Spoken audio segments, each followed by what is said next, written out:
नमस्कार, मैं हूं नवल कांसेना। इस सदी की बड़ी त्रासदियों में से एक है नेपाल का भूकंप। लेकिन ये त्रासदी जितनी ही भयावह है, उससे भी ज़्यादा खूबसूरत है लोगों का एक दूसरे को सहयोग। ये सच है कि इस भूकंप ने नेपाल को बेहद बदरंग किया, लेकिन ये भी सच है कि पूरी दुनिया के लोग नेपाल आ रहे हैं इसे रंगीन बनाने के लिए। इस रंगों में उत्तर प्रदेश का भी एक रंग शुमार है, लाल चटक रंग। और इस शॉर्ट फिल्म में ये रंग आपको बिखरता नजर आएगा नेपाल को संवारने के लिए।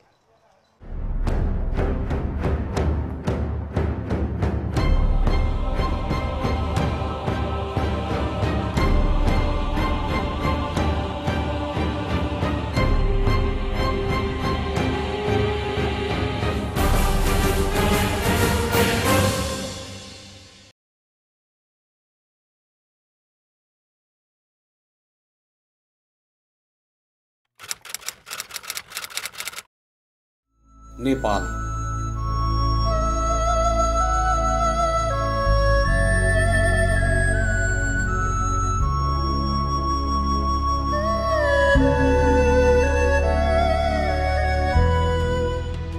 शनिवार 25 अप्रैल 2015 सुबह विदा हो चुकी थी और सूरज नेपाल के आकाश के एकदम ऊपर पहुंच चुका था। 12 बजने में अभी कुछ मिनट बाकी थे। पर्यटकों की रौनक नेपाल को अपनी आगोश में लेना शुरू कर चुकी थी। सड़कों पर गाड़ियों की संख्या बढ़ती जा रही थी। बाजारों का नजारा अपना आकर्षण बिखेरने लगा था। नेपाल के लोग अपने रोज के काम में जुट चुके थे। कोई होटल में आराम कर रहा था तो कोई जश्न के मूड में था। सब जगह खुशनुमा माहौल।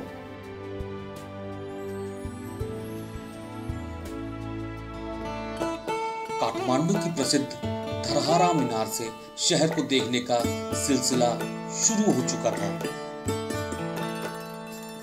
मंदिरों में सुबह से दर्शन का क्रम जारी था।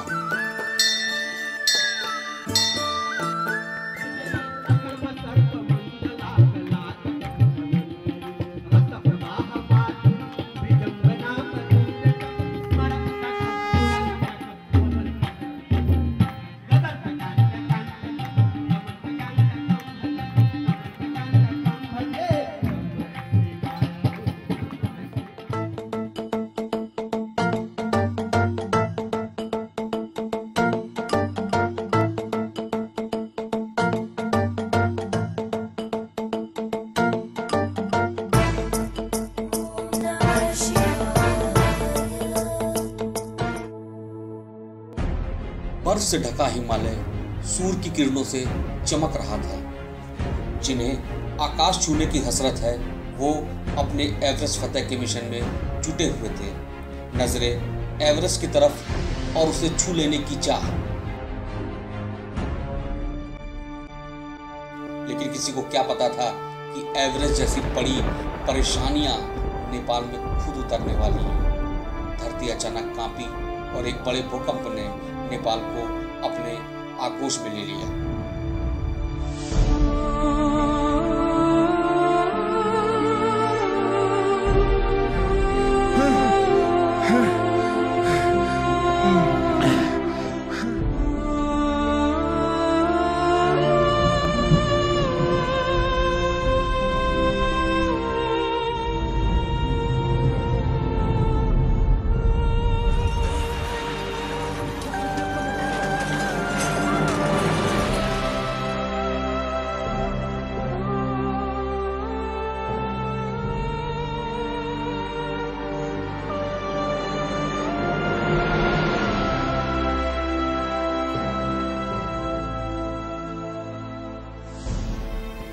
पल भर में नजारा बदल चुका था।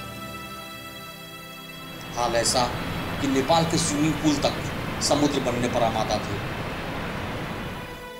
पूल पार्टी में मस्ती नहीं, अब चीखें थी। हर जगह दुख और दर्द का साम्राज्य।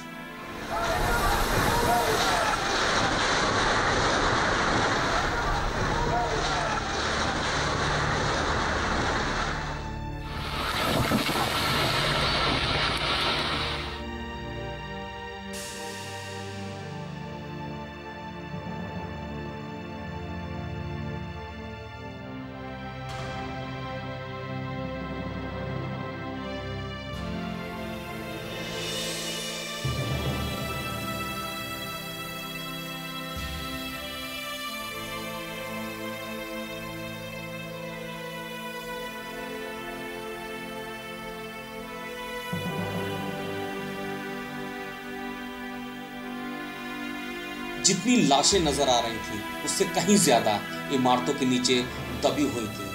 हर जगह कोहराम, हर जगह दुख।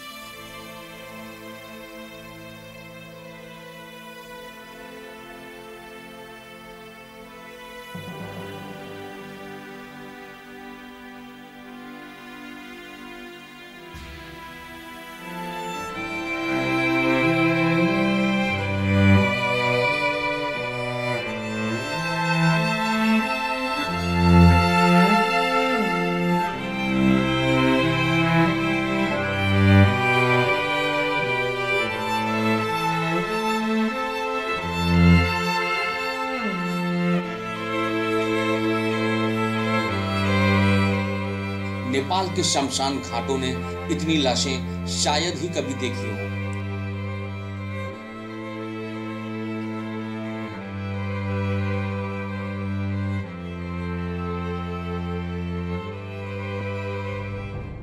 त्रासदी पड़ी थी और समय कम, लेकिन भारत ने अपने पड़ोसी का दर्द समझने में कोई देर नहीं लगाई। सबसे बड़ी जिम्मेदारी उत्तर प्रदेश की थी, क्योंकि यूपी की सीमा से सटा हुआ है नेपाल। खुद मुख्यमंत्री अखिलेश यादव इसको लेकर गंभीर थे। तुरंत मदद के काफिले नेपाल की ओर रवाना होने लगे। आपदा पड़ी थी और प्रबंधन कठिन। मुख्यमंत्री को उसका एहसास हो चुका था। सवाल यह था कि जो भी सामान यहां से भेजा जा रहा था वो सही जगह कैसे पहुंचे। अखिलेश यादव ने अपनी युवा टीम को नेपाल में लगाने का निर्णय लिया और समाजवादी पार्टी की युवा टीम नेपाल पहुंच गई।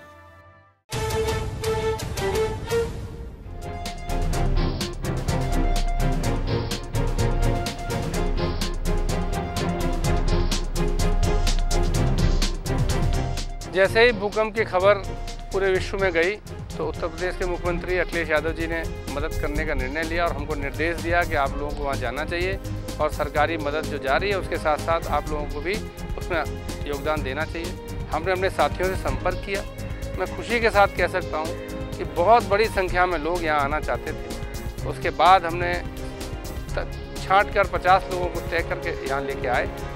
हम लोग समाजवादी लोग हैं और समाजवादी हमेशा संघर्ष, हिम्मत और जुझारू लोगों के लिए जाने जाने वाली टीम है और हम लोग तो युवा टीम के साथ थे।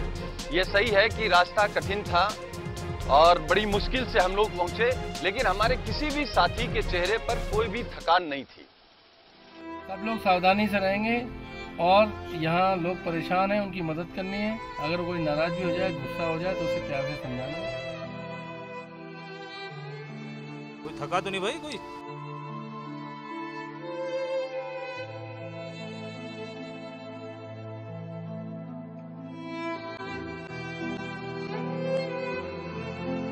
मदद की इच्छा लेके, जज्बा लेके हम नेपाल तो आ गए, लेकिन यहाँ आके समस्या थी कि मदद शुरू कहाँ से करें। भौगोलिक समस्या थी, भाषा का भी ढंग से ज्ञान नहीं था। लेकिन यहाँ जो लोकल लोग थे और बहुत सारे संगठन थे वो अपने स्तर पर बड़ी तेज़ी से मदद में जुटे थे। उन लोग का हमें सहयोग मिला, उन्होंने राह दिखाई और उनके बताए जगह पे हम लोग गए और वो हमारे साथ कंधे से कंधा मिलाकर साथ चले और यहाँ लोगों की मदद करने की कोशिश की और काफ़ी सफलता भी लोगों को राहत देने में मिली। जिस नेपाल में लोग खुशियों की तलाश में आते थे, वहाँ हर जगह दुख और सिर्फ दुख नजर आ रहा था। नेपाली गायक प्रताप लामा का गाना इस दर्द का एहसास कराने के लिए काफी था। कालो छ दिन कालै छ रात खुल्ला आकाश मुनि छैन है घाँस नङ्गो जिउमा कहीँ जाडो कहीँ गर्मी कहीँ झरी आधी बेरी चारैतिर मृत्यु र कोलाहल हर पल कठिनको घडी जानेहरू गाए सास हुनेलाई त बचाऊ यो सङ्कटका आऊ उद्धारमा जुटौँ विपत्तिमा छिन् हाम्री आमा नेपाल विपत्तिमा छिन् आमा नेपाल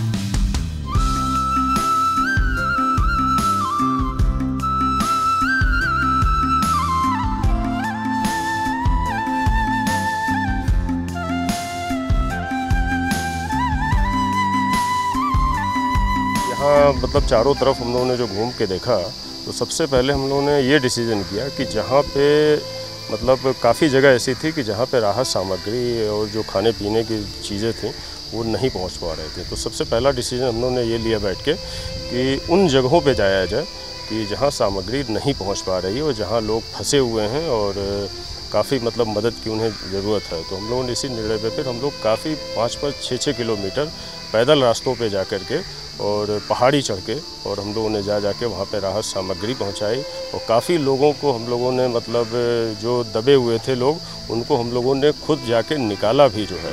और ऐसा अनुभव मतलब इस तरह का मतलब अपने आप में अजीबोगरीब था जो है।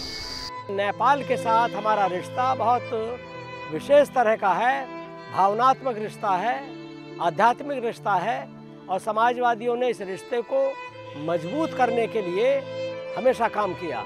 डॉक्टर लोहिया और श्री मुलायम सिंह यादव जी ने उसी नीति पर काम किया कि किस तरह से नेपाल के साथ हम उनके दुख दर्द में शामिल हों, उनके साथ हमारा रिश्ता आध्यात्मिक रहे। और जब उनके ऊपर संकट आया, भारत ने और विशेष तौर पर समाजवादियों ने नेपाल की जनता का साथ दिया, नेपाल के लोगों का साथ दिया। और इसलिए ये जो त्रासदी भूकंप की आई नेपाल में, समाजवादी सरकार ने, श्री अखिलेश यादव जी ने एक मानवता का एक कर्तव्य का निर्वहन किया और एक संवेदनशील सरकार श्री अखिलेश यादव जी ने जो यहाँ काम किया नेपाल की जनता के लिए, वो उसी कारण हमने उनके दुख दर्द में शामिल हुए। हमारे संगठन के नौजवान साथी वहाँ गए, उनका पुनर्वास का सवाल है, उनका जीवन बहुत संकट में है। आज भी हम उनकी सेवा में तत्पर हैं। हम लोगों ने शुरुआत में कोशिश की कि जो उत्तर प्रदेश से राहत सामग्री जा रही है वो सही लोगों तक और जो परेशान लोग हैं उन तक पहुंचे। और उसके बाद फिर हम लोगों ने जो वहां नेपाल के लोगों को जो परेशान थे, जो उस त्रासदी के शिकार हुए थे, उनको हम लोग किस तरीके से मदद कर सकते हैं, हमारी पूरी टीम ने वहां रह करके यही काम किया। इधर उत्तर प्रदेश से लगातार राहत सामग्री के नेपाल जाने का सिलसिला जारी था। खुद मुख्यमंत्री अखिलेश यादव इस पर नजर रखे हुए थे और नेपाल में लोगों की मदद कर रही उनकी टीम उनके संपर्क में लगातार बनी हुई थी। मैं समझता हूँ इस संकट की घड़ी में नेपाल के साथ भारत देश यहाँ खड़ा रहा, वहीं उत्तर प्रदेश की सरकार के माध्यम से जो हो सकता था, समय पर रोडवेज गाड़ियों को उपलब्ध कराना, एम्बुलेंस 102, 108 समाजवादी एम्बुलेंसों को पहुंचाना, दवाई, पानी, टेंट या जो भी हो सकता था वो समय पर सरकार ने कोशिश की है। इसी तरह के लोग और आएंगे तो मैं समझता हूँ और राहत कोष में धन होगा जो हम सीधा मदद पहुंचाने में कामयाब होंगे। सच तो ये था कि नेपाल में हालात असहनीय थे। हमको तो परेशानी तो अब घर नहीं है, कुछ नहीं है, परेशानी तो वही तो है ना। प्रॉब्लम मेरा घर तो गया है ना, करने ये घर के लिए पाल टांगे बेच रहा है, हम गुजारा चल रही है। राहत कार्य जारी था, लेकिन प्रकृति लगातार अमानवीय रूप बनाए हुई थी। एक तरफ भूकंप के आफ्टरशॉक, दूसरी तरफ बरसात और आंधी।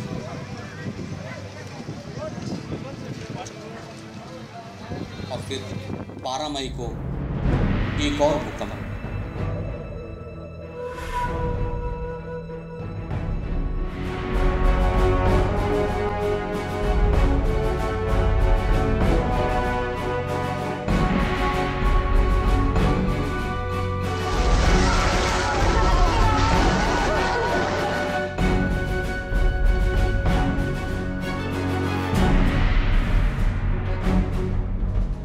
लेकिन इसके बावजूद सब लोग राहत कार्य में जुटे हुए थे और पूरी कोशिश कर रहे थे कि राहत सामग्री ज्यादा से ज्यादा लोगों तक पहुंचे। हाँ, ये समस्या जरूर थी कि काठमांडू के आसपास तो लोगों को राहत पहुंच रही थी, लेकिन दुर्गम इलाके राहत से अब भी दूर थे।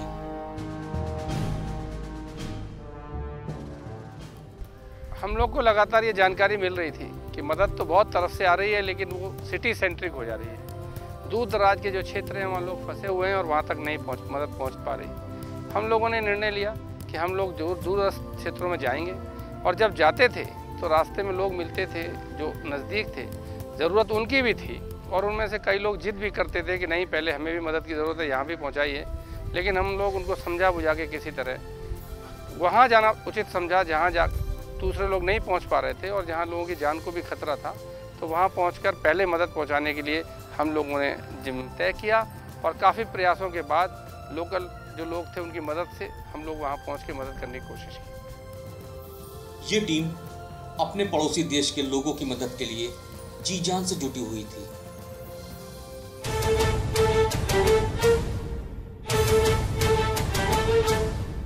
ये समाजवादी झंडा, ये समाजवादी झंडा,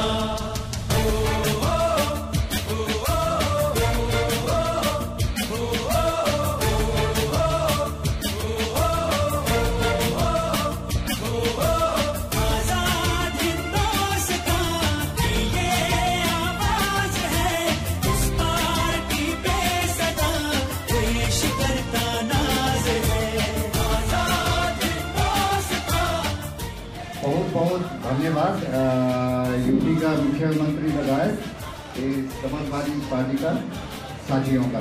समाजवादी झंडा इतिहास लिए बलिदानों का, ये समाजवादी झंडा इतिहास लिए बलिदानों का, इसमें दिखता अक्स लोहिया गांधी के अरमानों का। हो बाटे दर्द गरीबों, मेहनत कश मजदूर किसानों का, साथी सब धर्मों वर्गों महिलाओं छात्र जवानों का, ये समाजवादी झंडा। अखिलेश यादव जी पहिला पनि नेपाल आउनुभएको थियो, काठमाडौँ आउनुभएको थियो। मैले अन्तर्वार्ता लिएको थिएँ, अखिलेश यादवले भन्नुभएको थियो म नेपाललाई अत्यन्त सम्मान गर्छु, आदर गर्छु, नेपाल मेरो घर आउने जस्तो लाग्छ भनेर अखिलेश यादवले भन्नुभएको थियो। यही रिपोर्टर्सको नेपालमा आएर भन्नुभएको थियो। त्यसैले म अरू सबैलाई समर्थन गर्छु।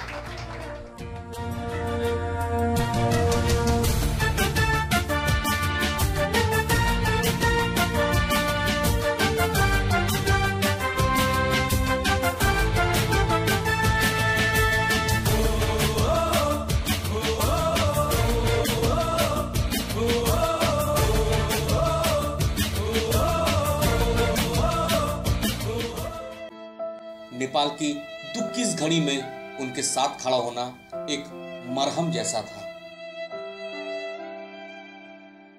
हिल एरिया है जहाँ पहुँचना भी बहुत मुश्किल है, वो ठाव पर जो भाषा का भी प्रॉब्लम है, इस सब कर छोड़कर जब हम एक संबंध बनाएंगे एक अर्का के पास और हम मिलके वो गांव में जा रहे हैं, जो गांव में चिचावड़ था जो निकालने के लिए लाश पड़ा रही था, उसमें से मिलकर काम भी करेंगे। इसलिए the special thanks to team who give us to opportunity to engage each other and have to recognize each made a good friendship relation to each other. Special thanks to Akhilesh Yadav ji जितने अपने कार्यकर्ता भेजकर हम नेपाली को बीच में एक रिलेशन बनाया है। वही रिलेशन आज का नहीं कि जन्म जन का रिलेशन भी है, ऐसा हमको महसूस भी हो रहा है।